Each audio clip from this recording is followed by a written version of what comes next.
Hi guys! So for today's video is pupunta ka ng 7-Eleven.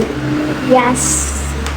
Ang dami palang nakapila sa tubig sa water station kasi nawalan ng tubig kagabi. Kaninang umaga lang siya dumating ulit.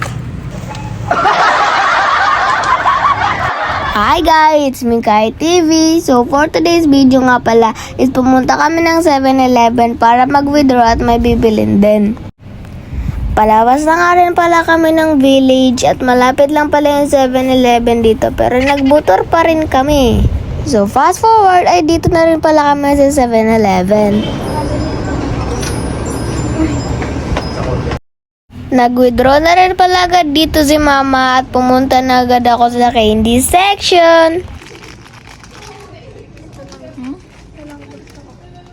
At nagbayad na rin pala agad kami para makauwi na rin. Yun lang. Bye! Thanks for watching. Mwah!